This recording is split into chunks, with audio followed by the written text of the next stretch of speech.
네, 여러분 안녕하세요. 또 한 주간 또 잘 지내셨을 줄 믿습니다.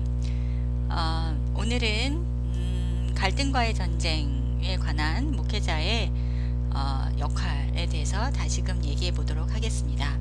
제목은 목회자의 리더십이라고 되어 있는데요. 사실은 이거는 저희 이 교재는 계속 교회 갈등에 관한 주제를 가지고 이 안에서 어떻게 목회자가 처신하는 게 옳은지에 관한 이야기를 계속해서 기술하고 있습니다. 자, 갈등과의 전쟁. 그렇다면 갈등의 원인을 어떻게 다루어야 할까요? 우리에게 허락하신 하나님의 방법과 방식들은 무엇인지 이 장에서는 다루어 보려고 합니다. 산불을 끌 때 소방관들이 진화를 위해서 맞불을 놓는다고 합니다. 불이 다른 곳으로 옮겨 붙는 것을 애초에 차단하는 것인데요. 여러분의 교회가 내지는 여러분의 미래의 교회가 갈등이 불붙기 시작했다면 우리 역시 맞불을 놓아서 불길을 차단할 수 있습니다. 교회 갈등의 그 시작 원인이 어떤 행실의 문제이든 교리의 문제이든 하나님은 우리에게 그것을 어떻게 다뤄야 할지 미리 알려주셨습니다. 그래서 첫 번째 방식은 정면 돌파와 치료입니다. 네, 이야기하기 전에 우리가 알아야 될 것이 있습니다. 문제를 일으키는 대부분의 사람들, 즉 지난주에 얘기했던 갈등광들, 이런 분들은 늑대의 탈을 쓴 양이 아니라 양의 탈을 쓴 양이다 라는 것이죠. 즉 양 자체입니다. 그들은 교회에 해를 끼칠 생각이 눈꽃만큼도 없습니다. 다만 문제가 생겼을 때 어떻게 해야 될지 몰라 혼란스러워하고 있는 것뿐이죠. 그래서 성급한 태도는 금물이고요. 그리고 굉장히 신중하고 조심해야 된다는 것입니다. 그리고 교회의 치리는 목회자보다는 운영위원회가 감당해야 될 몫이라고 보여집니다. 공격의 대상이 왜냐하면 이걸 목회자가 할 때 공격의 대상이 될 수 있는데요. 공격의 대상이 목회자가 될 경우에 목회자가 정면 돌파나 치리를 주도하게 된다면 자기의 유익을 추구하는 것으로 비칠 수도 있고요. 또 목회자가 또 추리를 하다 보면 공격의 대상이 될 수도 있는데요. 그럴 때는 목회에 큰 피해를 입게 되기 때문에 이후 목회를 계속 유지하기가 힘들어질 수도 있습니다. 그래서 목회자는 치리 과정에 참여해야 됐지만 주도해서는 안 된다는 것을 명심해야 될 것입니다. 그래서 지금부터 얘기하는 이번 장의 내용은요, 교회 운영위원회를 위한 것이라고 볼 수 있습니다. 자, 운영위원회들이 할 수 있는 것, 교회 리더십입니다. 교회의 불에는 불로 맞서라. 망설임을 극복하라는 것이죠. 문제가 찾아왔을 때 우유부단함으로 교회의 파괴를 가속해야 할 해서는 안 된다. 가만히 있으면 그냥 넘어가지 않는다는 거죠. 그래서 첫 번째 장애물은 평화를 지키는 사람과 평화를 만든 사람의 차이를 가늠하지 못할 때 첫 번째 장애물이 옵니다. 평화를 지키는 사람들은 수동적이고 갈등을 피하고 싶어 하죠. 이런 태도로는 문제를 해결할 수 없습니다. 갈등의 시기에 평화를 지키려는 사람들은 효과적인 리더가 될 수 없기 때문입니다. 자, 여러분, 갈등의 시기에는 평화를 지킬 수가 없다는 거 명심하시기 바랍니다. 평화를 만드는 사람들의 태도는 우유부단함이라는 두 번째 장애물로까지 이어지게 됩니다. 그들은 실수를 싫어하죠. 그래서 사태를 가만히 관망합니다. 그렇지만 적절한 시간에 리더에게는 담대하고 분명한 사고와 그에 대한 결단이 필요하죠. 이것을 외면하다 보면 핑계가 생기게 됩니다. 말썽꾼이 아니에요. 이게 무슨 오해가 있는 거죠. 말썽꾼이라고 판단하는 것을로 피하죠. 말썽꾼이라 판단하는 걸 피하면서 자신의 역할을 피하는 것입니다.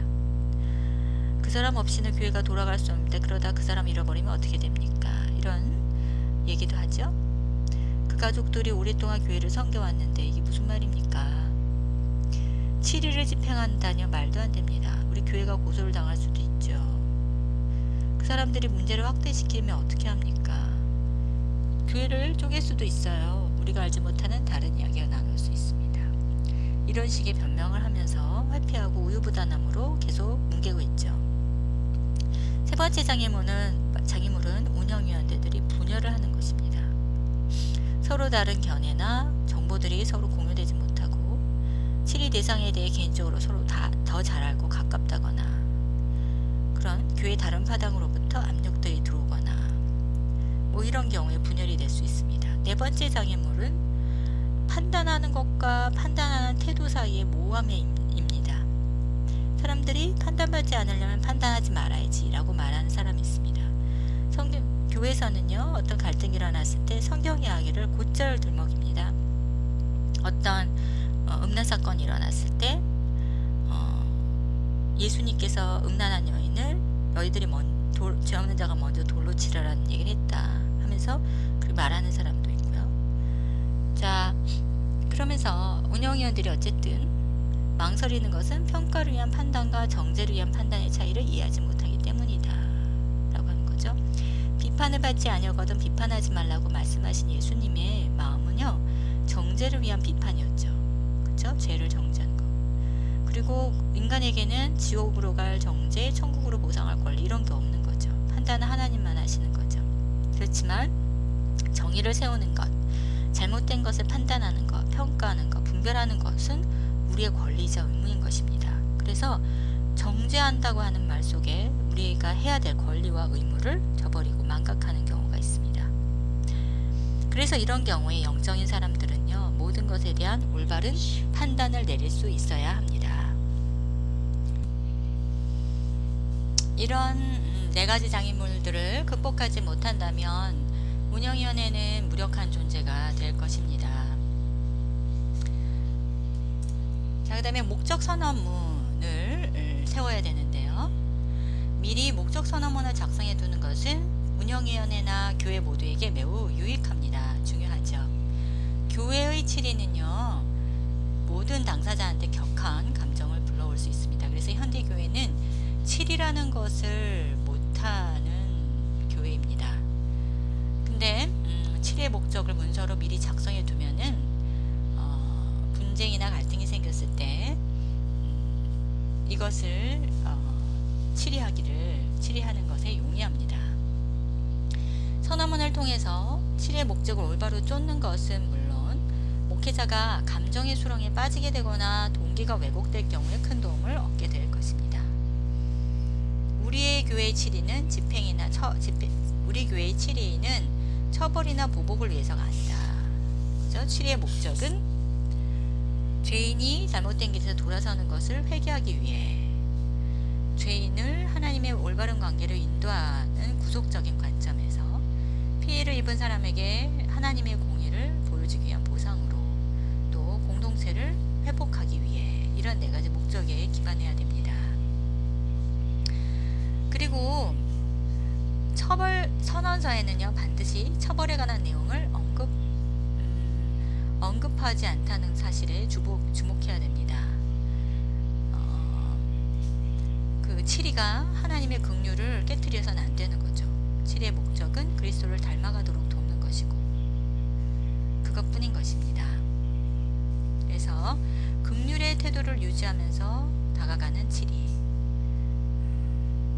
그리고 특별히 치리를 받는 사람은요, 적대적 반응을 보일 경우가 많습니다. 요즘의 교회는 마음에 맞는 교회를 찾아서 마음껏 이동하는 그런 세태이기 때문에 치리를 한다? 그래, 그럼 나 교회 안 나가면 되지 뭐 이러면서 교회를 떠나서 교회에 대한 악화 감정을 표현하면서 좋지 않은 소문을 만들어낼 경우도 많습니다. 그래서 현대교회는 치리가 불가능하다고 하는 것이죠. 어쨌든 치리는 상대방의 변화뿐만 아니라 공동체를 위해서 필요합니다. 교인들 중에서도 교회가 치리를 한다는 것에 대해 불편한 감정을 가진 경우도 있을 것입니다. 이런 걸 위해서요, 반드시 미리 목적 선언문을 세워놓는 것이 좋습니다. 개인적인 준비가 필요한데요. 원칙이 아무리 옳아도 원칙을 전달하는 방법이 그릇되면 안 됩니다. 그래서 원칙과 방법 모두가 올바르기 위해서 영적 준비가 반드시 필요하죠. 죄에 빠진 사람을 상담하기에 앞서 자신의 마음을 점검하는 것은 우선 매우 중요한 것입니다. 자, 자, 그래서 자신이 마음을 스스로 하고 회개할 것은 회개하고 그런 것들이 있는지 보고 내가 알지 못하는 내 무의식의 숨은 동굴들이 있는지를 살펴봐야 합니다. 그리고 정면 돌파에 앞서서 금식과 기도로 준비해야 합니다. 옳은 것만이 전부는 아닙니다. 하나님이 능력을 주시고 길을 열어주셔야 합니다.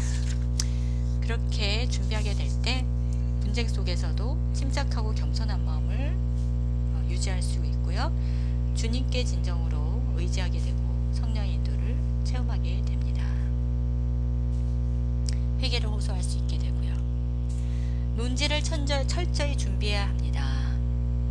운영위원회로 질의하기 위해서 누군가 불러들기 전에 논지를 철저히 준비해야 합니다. 세상 법정에서도 이렇게 준비하는데 하물며 교회 법정, 교회 운영위원회에서 이 부분을 치리적 자세로 할 때 왜 준비가 필요 없겠습니까? 내가 맞다라는 의미에서가 아니라 진실을 밝히기 위한 일이기 때문입니다. 모든 사람의 주장은 증언과 신뢰로 확인되고 보장되어야 하고 절대 소문이나 풍문으로 행동해서는 안 되는 것이죠. 그리고 대부분의 경우 어린아이 폭행 사건과 같은 경우를 특별한 경우를 제외하고는 3자 대면을 강력히 요구해야 합니다. 그리고 감정적인 말실수를 피하기 위해서 고소 내용을 글로 기록해 두는 것도 좋습니다. 그러나 문제가 해결된 뒤에는 기록을 삭제하는 게 좋죠. 마태복음 18장에 공식이 있습니다. 정면 돌파의 시간입니다. 마태복음 18장 15에서 20절을 보시면 원리들이 있습니다. 상대방의 죄 때문에 피해를 입은 사람이 죄를 범한 사람을 찾아가 1대1로 그의 잘못을 지적한다. 그 죄를 범한 형제를 얻기 위해서죠. 그가 만에 듣지 않거든 한두 사람을 데려가서 두세 증인으로 말마다 확증하게 하고요. 그의 말도 듣지 않으면 문제를 교회에 이야기해야 되고 교회 말도 듣지 않는 사람은 공동체로부터 추방을 당하게 된다. 여기 주목해야 될 공식 몇 가지 사실이 있는데요. 죄 지은 사람의 자존감을 보호하기 위해서 충분히 노력해야 되는 사실에 주목해야 합니다. 두 번째로 또 주목해야 될 사실은 피해를 입은 사람이 죄 지은 사람을 대면할 때 몰래 분을 품지 않아야 됩니다. 분을 품는다면 자신이 죄를 범하는 셈일 수도 있고요. 세 번째로는 결말에 대해서 기대를 해야 됩니다. 회개라든지 대가를 치르든지 조정을 받아들이는지. 넷째는 이 모든 단계들의 목적은 구속과 회개와 보상과 회복이어야 하는 것입니다. 그렇지만 이런 공식이 늘 순조롭게 적용될 수는 없죠. 자, 원칙을 제공해 주긴 하지만 이게 어느 정도 조정이 필요할 수 있습니다. 그리고 어떤 죄를 범하냐에 따라서 또 이게 어떤 공동체 전체에 대한 죄일 수도 있고요. 1대1의 수준을 넘은 것일 수도 있고요. 자, 그래서 그럼에도 불구하고 치리해야 될 자가 위협을 느끼거나 주도권을 뺏겨서도 안 되는 것입니다.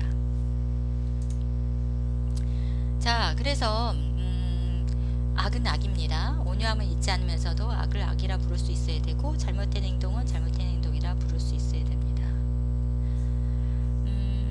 재밌는 얘기는 192쪽에 보시면 대부분의 경우 교회 갈등에는 1명에서 5명 정도 소수로 이루어진 중심이 있습니다. 여기서 악이란 말을 사용하는 것은 파괴적 의도를 가진 사람들을 가리키기 위함이고 그 사람들을 지칭한다기보다는 그 사람들의 행동, 악한 행동을 말하는 것입니다. 이러한 악은 부조리를 지속시키고요. 두 번째, 긍휼, 은혜, 공의를 구합니다. 그래서 긍휼과 은혜와 공의로서 자신의 의무를 다해야 합니다. 내쫓을 생각은 절대 하지 마십시오. 이 사람이 없으면 우리 교회가 평탄하다. 이런 생각 자체가 덫에 걸릴 수 있습니다. 교회는 하나님의 교회이기 때문에 하나님 원치 않으시면 나도 나갈 수 있고 누구든 나갈 수 있고 누구든 내쫓을 수 있습니다. 그렇기 때문에 이 교회가 내 교회다라는 생각을 반드시 내려놓아야 합니다. 세 번째, 다양한 반응에 대처해야 됩니다. 정면으로 마주대하면서 치리해야 될 상대를 정면으로 마주대었다면 상대방이 보일 만한 반응들이 있습니다. 참된 관심과 회개를 볼 수도 있고요. 자, 그런데 이런 경우는 굉장히 드물다고 하죠. 분노할 수 있습니다. 아니 뭔데 나를 그러느냐라고 할 수 있죠. 그리고 다른 사람 때문에 그렇다라고 다른 사람을 끌어들일 수도 있습니다. 그러면서 내가 왜 이렇게 할 수밖에 없었는지 자기 행동을 변호할 수도 있고요. 그리고 자신이 심각하게 한 것은 심각성을 희석시키려고 할 수도 있습니다. 우리가 그 사람의 반응까지 통제할 수는 없지만 통제할 수 있는 것은 단지 동기와 방법뿐, 우리가 쓰는 동기와 방법뿐이라는 사실을 잊지 말아야 되고요. 반응에 책임을 져야 하는 것도 그 사람 자신이지 치리자는 아닌 것입니다. 네 번째, 대처 방안을 미리 세워야 합니다. 반응들을 미리 고려해 놓고 행동 지침을 미리 해두는 것이 중요합니다. 만약에 치리 대상자가 회개를 거부하면은 하는데 내가 준비한 그런 것을 준비를 안 했다면은 그 다음에 다음 스텝으로 나아가기 힘들겠죠. 자, 그래서 이제 여러 가지가 있는데요. 치리 대상자가 오라고 하는데 오지 않을 경우, 그러면 이제 여러 가지 방법 194쪽에 있는데요. 권위 있는 사람이 문제를 위임할 수 있고요. 교적에서 제외시킬 수 있고, 옮겨갈 만한 교회들의 회개하지 않는 그의 행동을 공개할 수도 있고, 그런 일들이 있습니다. 두 번째, 치리 대상자 회의에 나타나서 문제 해결보다는 공격하고 비난하는 것에 집중할 수 있고, 그래서 이런 경우. 세 번째, 그렇지만 그 사람의 변호에 일리가 있다면 운영위원회가 들어보면서 참작해야 되지만 원래 목적을 잊어서는 안 된다. 세 번째, 치리 대상자가 치리 내용이 반박하지 못하면서 회개를 거부할 경우, 행동 지침을 실행하거나 아니면은 공정하게 판결해서 충분히 설명을 해줬던 행동 지침을 실행해 볼 수 있을 것입니다. 자, 목회 현장은 언제나 전장터와 같습니다. 신학교는 안전지대이죠. 마음껏 사고하고 신앙에 대해서 생각하고 고민하고 학문을 통해서 연단하는 곳이라면, 목회 현장은 한마디로 전쟁에서 전방이라고 할 수 있습니다. 전방지대, 즉 가장 전투가 치열하게 일어나고 있는 현장인 거죠. 그래서 우리 모두 목회를 생각하시고 꿈꾸고 목회를 하시는 모든 분들에게는 그런 불같은 갈등이 언제나 도사리고 있다는 것을 마음에 단단히 다 각오를 하시고 시작하셔야 합니다. 자, 이런 불같은 갈등을 마주하게 되면은 인간의 가장 비참함을 느끼고, 그리고 두려움과 분노와 비통함과 인간에 대한 회의와 의심이 생기게 되어 있습니다. 이것이 현실인 것입니다. 자, 이런 영적인 위험에 직면할 때 우리는 모두 우리의 갯삼 안에 동산을 찾아야 하는 것이죠. 많은 선조의 목회자들도 그랬고요. 인간의 어떤 비참한 현실, 고통 가운데서 실제로 예수 그리스도를 만나게 되는, 더 깊이 고난에 대해서 묵상하게 되는 그런 것을 발견하실 수가 있었습니다. 자, 그래서 이 일의 끝말은 행복하다? 아무도 그걸 보장해 주지 않습니다. 그것은 하나님만 아시고요. 하나님은 언제까지나 전적으로 그것을 우리에게 어떻게 이 갈등의 끝이 날 것이다 라고 전혀 알려주시지 않는 경우가 많습니다. 또한 이런 갈등의 보상은 이 땅을 살아가면서 기대하지 않으시는 게 좋습니다. 목회자에서의 보상은, 목회자에게 주어지는 보상은 천국에서의 삶인 것입니다. 자, 담대한 영적 리더십이 필요합니다. 갈등 관리를 넘어서는 영적 리더십이 필요한데요. 영적 리더로서 우리는 세상이 정의하는 갈등 관리 능력 이상의 것을 갖출 필요가 있습니다. 세상에서 직업이나 아니면은 직장의 자리, 어떤 사업의 자리에서 갈등을 관리하는 능력이 다 이제 요구되는데요. 영적 리더로서의 목회자는 그 이상의 것을 갖춰야 합니다. 왜냐하면 교회가 갈등하는 양상은 세상의 논쟁과는 완전히 다르죠. 노사 간의 갈등 양상과 교회에서의 갈등 양상은 당연히 다릅니다. 그래서 목회자로서는 더 높은 수준의 것이 요구됩니다. 문제를 일으키는 것, 떼어내는 것뿐만 아니라 늑대처럼 행동하는 사람들에게 양이 되는 법을 가르치는 것입니다. 그래서 목적은 살아남는 것이 아니라 사람들의 영적 유익이 있다는 더 고차원적인 것을 잊지 말아야 합니다. 자, 살아남는 것이라면 극단적인 형태로 끝이 날 수 있습니다. 그렇지만 영적 유익이라고 하는 것은 내 손에 달려있는 것이 아니죠. 자, 여기서 여러가지 방법들이 있는데요. 스텝 아웃, 스텝 인, 스텝 오버, 스텝 업, 스텝 백, 스텝 다운, 이렇게 6가지로 나누어서 생각해 볼 수 있어요. 먼저 스텝 아웃은요, 영적 모범을 보이라는 것입니다.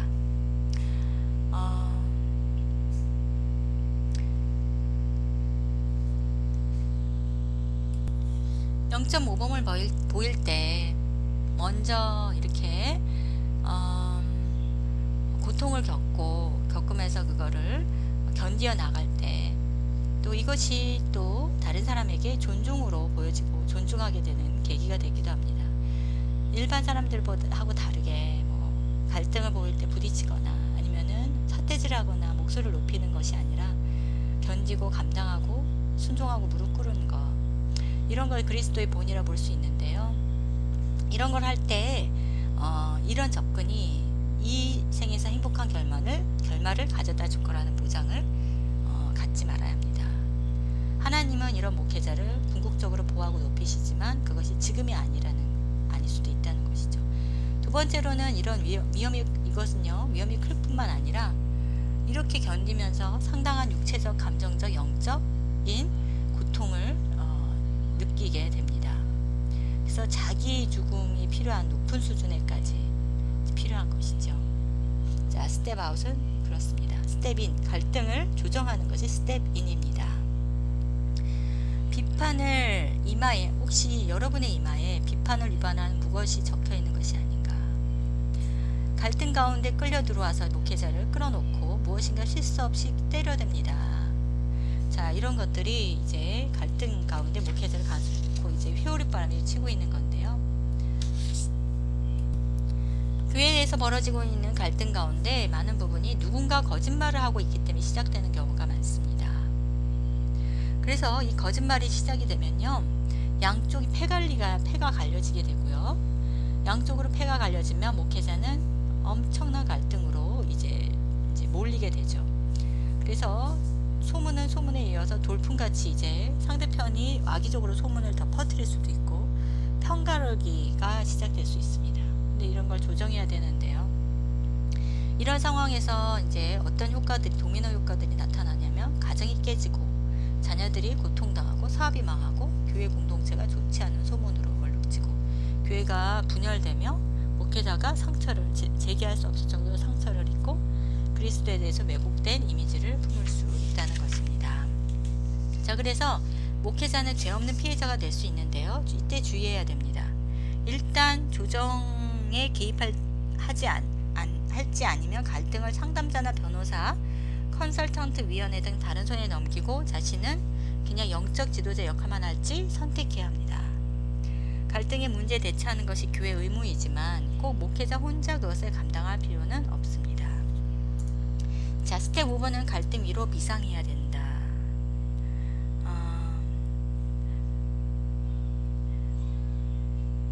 그래서 자신의 영성에 대해서나 어떤 문제에 대해서나 목회자한테 다가오는 그 화살을 어떤 대꾸도 하진 않기로 마음먹고, 그 다음에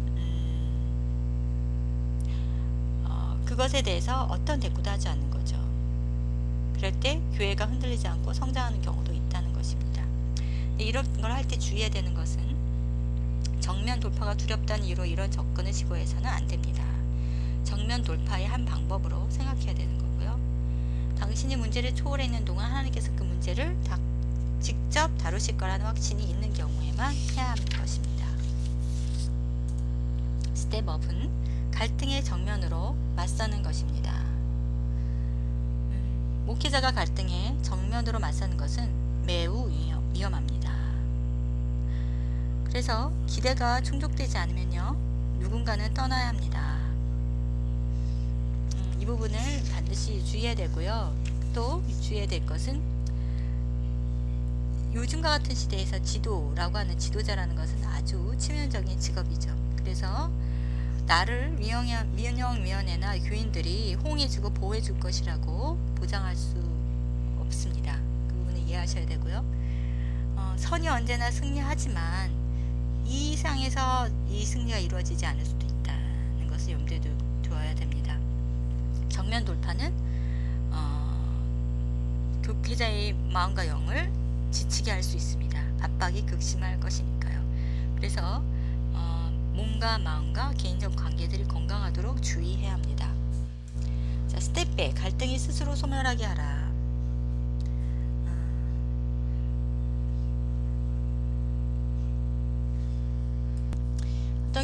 어떤 교회 예가 이제 등장하는데요. 13년 동안이나 5번이나 목회자를 갈아치운 교회가 있는데요.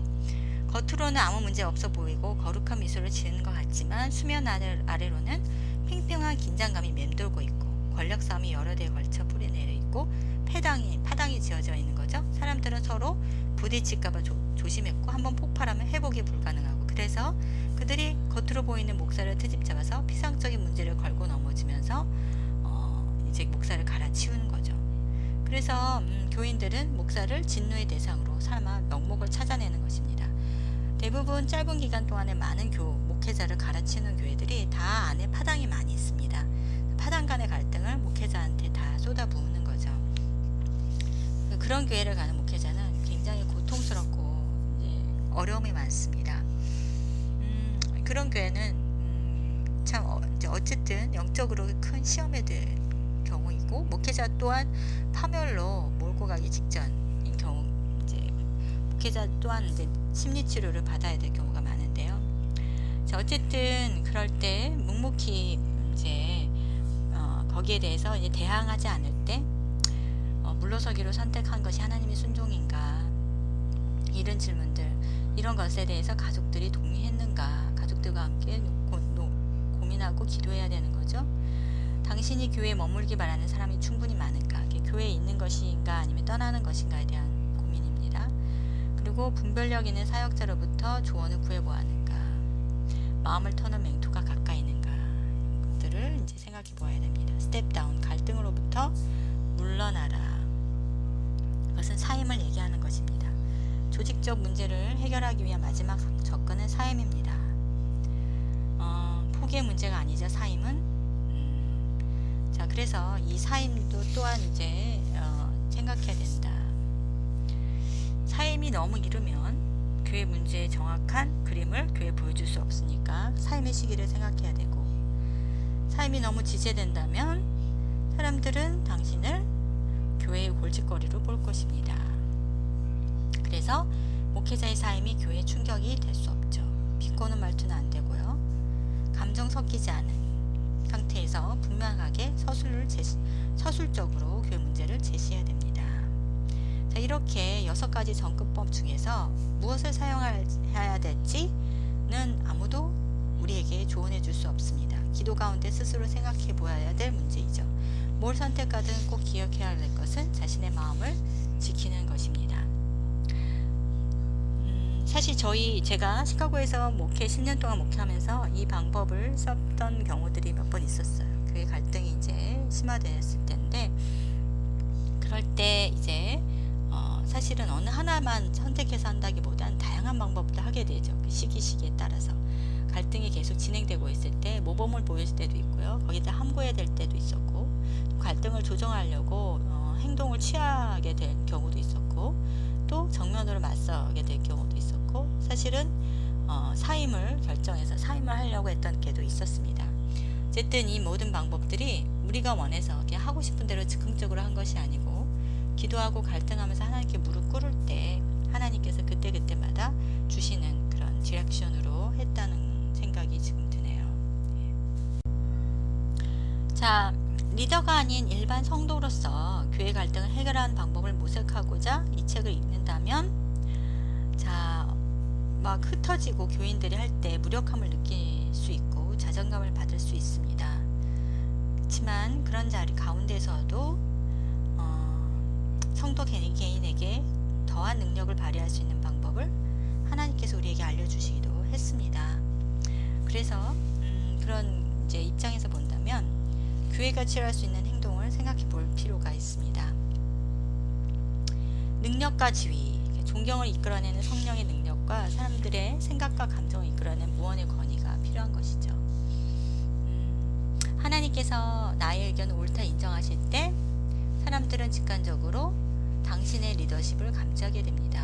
그래서 그럴 때 막 갈등의 소지, 막 상황이 있을 때 누군가의 말에 귀 기울이게 될 때가 있는 거죠. 그게 바로 당신이라면 그것은 하나님이 내가 말하라고 하라고 하나님이 나에게 입을 열라고 하는 시간일 수도 있다는 것입니다. 자, 수건의 능력, 왜 교회가 분열돼야 되는가? 섬기는 마음이 부족한 탓이다. 섬기는 마음은 리더십을 위해 꼭 필요하다는 것입니다. 사람들이 서로를 섬기기로 결심하기만 한다면 그 어떤 문제도 교회의 분열을 교회를 분열시킬 수 없습니다. 그래서 자아라는 우상이 교회를 다스릴 틈을 주면 교회는 분열하지만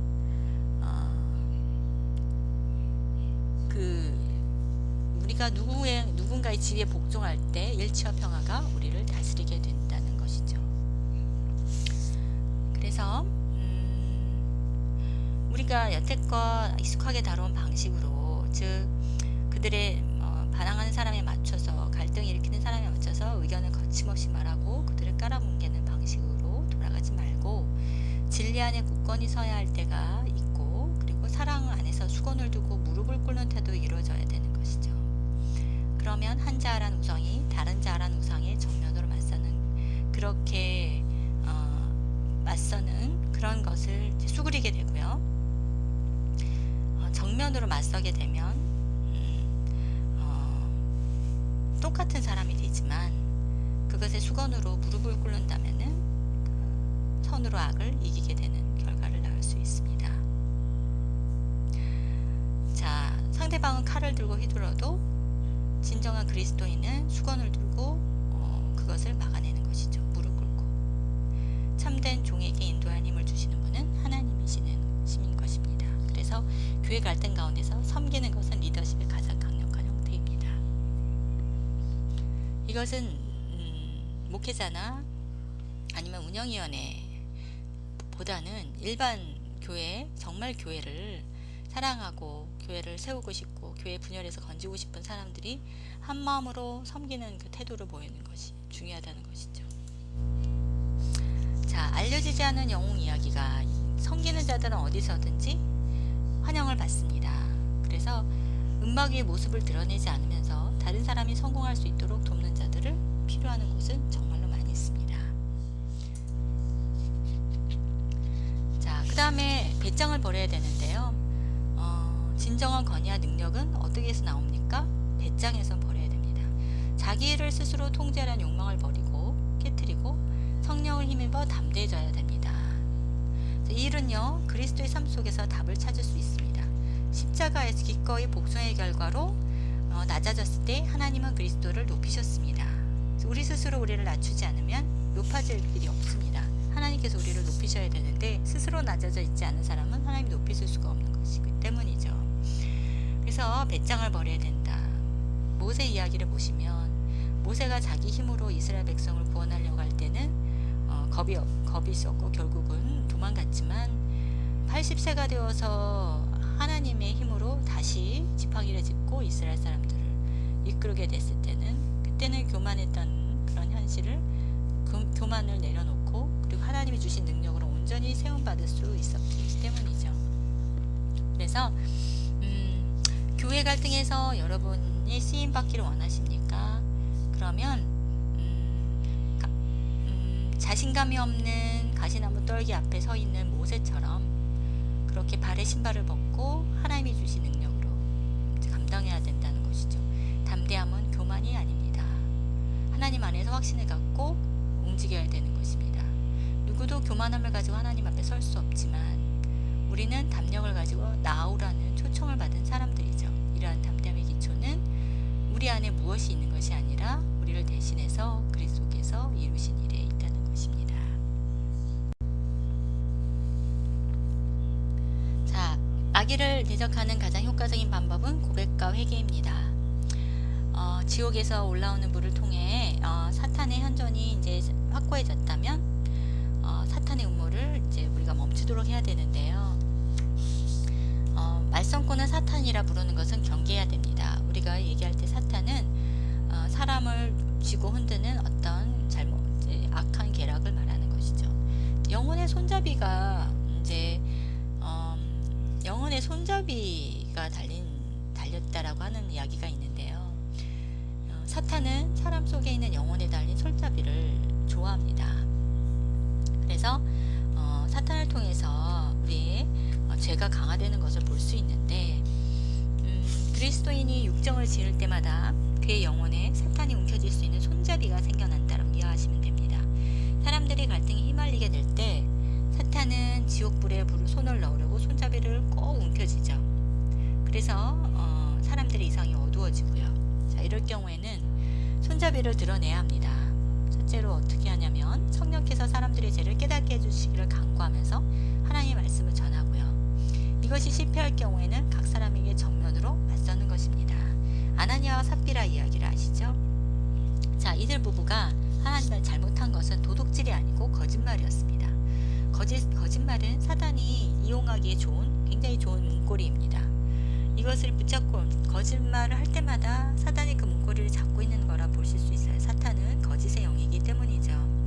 그래서 거짓말장이 사탄에게 문고리를 안겨주는 행동, 이 행동은 바로 사탄과 결탁했다는 그런 의미이기도 하죠. 그래서 거짓의 영, 손잡이를 이제 정면으로 맞서야 하고요. 여러분 목회를 하시면서 성도들 간에 본인의 삶 가운데 죄가 이제 보일 때가 있습니다. 그때 그 죄를 덮으면 당장은 갈등이 생기지 않을 수 있지만 그것이 불씨로 남아서 앞으로 여러분의 목회 현장을 굉장히 크게 활활 타오르는 큰 불꽃이 되고 여러분의 약점을 잡히게 되는 경우가 될 수 있습니다. 그래서 목회자는 자신의 죄뿐만 아니라 성도들 간의 죄, 교회 안에서의 죄를 언제나 민감하게 살펴야 하는 것입니다. 다음에 영혼의 손잡이를 제거해야 됩니다. 영혼의 손잡이를 제거하는 두 가지 방법은 죄의 자백과 회개입니다. 너도 죄인인데 누구의 죄를 지적하겠냐? 사실은 사실이지만 죄를 지었지만 뉘우치고 하나님의 긍휼과 은혜 안에서 순종의 걸음을 걷는 자가 아름답고 또 그 자를 통해서 공동체가 세워지는 것입니다. 고백하지 않는 죄, 회개하지 않는 죄는 공동체를 갈등을 만들게 합니다. 그래서 사탄을 상대하는 열쇠는 하나님을 대면하는 것이죠. 모든 조건을 정하는 것은 사탄이 아니라 하나님이고 우리가 죄에 맞서 죄를 고백할 때 하나님은 우리 영혼에 달린 손잡이를 부수어 주십니다. 하나님께서 그렇게 하신 이유는 예수 그리스도의 피로 말미암아 우리가 용서되고 깨끗게 되었기 때문이지요.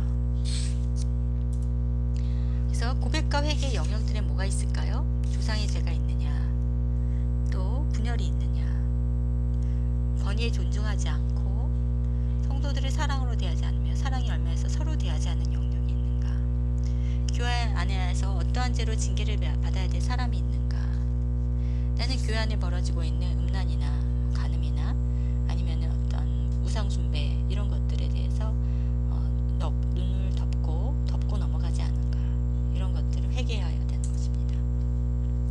갈등 관리 컨설턴트가 있는데요. 우리가 무슨 일을 할 때도 인도자가 필요하죠. 등산할 때도 인도자가 필요하고 위대한 지도자들도 주변에 훌륭한 고문을 두고 멘토를 두죠. 금메달을 받으려면 모든 운동기 하는 사람들도 코치가 필요하고요. 성공적인 기업가들도 컨설턴트를 가까이 합니다. 근데 왜 유독 사역자들은, 목회자들은 다른 은사를 보완할 생각을 않고 자기가 전부라고 생각하는지 모르겠습니다. 그래서 이런 것들을 위해서 적절하게 갈등 컨설턴트를 사용하는 것이 좋다는 것입니다. 자, 어떤 사람을 찾아야 될 건지요? 어떤 사람을 컨설턴트로 찾아야 될 건가? 신학적 이해를 가지고 있어야 되고, 인간의 본성에 대한 견해를 갖고 있어야 되고, 형제라는 영적 기초가 있어야 되고, 하나님의 영광과 같이 성경적 동기가 부여된 주제에 관심이 있어야 되고, 세상 무엇보다 비교할 수 없는 사탄의 압력을 이해할 수 있어야 됩니다. 컨설턴트의 의무는 아무 가지로 볼 수 있는데요. 첫 번째는 중립을 지켜야 합니다. 컨설턴트를 자기 편의 입장에 섰다라고 인정하는 순간 컨설턴트의 역할은 끝나고 맙니다. 그리고 사임 시기를 미리 정하고 사역을 시작해야 되고, 두 번째 의무는 분명한 단계와 과정을 교회에 제시하고 비밀을 엄격히 지켜야 하며, 컨설턴트는 자신이 정한 숙소에 머물러야 돼 절대로 교인들의 가정에 머물러서는 안 됩니다. 그가 어디에 묵고 있는지도 누구도 알아서는 안 되고요. 교회 리더들은 컨설턴트가 찾은 내용과 갈등 해결을 위한 조언들을 문서 양식으로 받게 될 건데요. 선입견이나 개인적 감정 우일에 판단력이 손상되었다고 생각될 때 즉시 사역을 중단하겠다는 내용에도 동의를 해야 됩니다.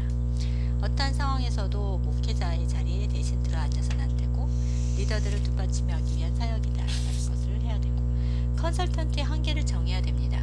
수동적인 조정자인가, 수동적인 조언자인가, 아니면 강제적 중재자인가 라고 하는 거를 자기의 역할을 이제 분명하게 결정해야 합니다. 신속한 해결을 바라면 안 됩니다. 어떤 경우에도 조심스럽게 해결을 접근해 나가야 되고, 컨설턴트에게 사례는 얼마나 해야 될까요? 복잡하고 문제가 해결책을 시도하기까지의 시간이 오래 걸린다면은 좀 사례가 올라갈 수도 있겠죠. 그리고 컨설턴트 사역을 돕기 위해서 또 필요한 사람들이 많다면 그 수에 따라서 또 사례가 올라갈 수 있습니다. 어쨌든 교회의 재정, 교회의 어떤 예산, 교회의 어떤 가치, 자산이 10억이라고 하면 컨설턴트한테 이 책에선 그럽니다. 컨설턴트한테 드는 비용을 아깝게 여기서 안 된다. 미국적 방식이죠. 아이디어입니다. 자, 이렇게 해서 컨설턴트 얘기까지 했고요. 다음 주에는 회복을 향한 마지막 단계, 각 피해당한 사람들을 어떻게 돌볼 것인가에 대한 이야기로 이 책 내용을 마치도록 하겠습니다. 여러분 한 주간도 또 복되시고 또 승리하는 주간 되시기를 바랍니다. 수고하셨습니다.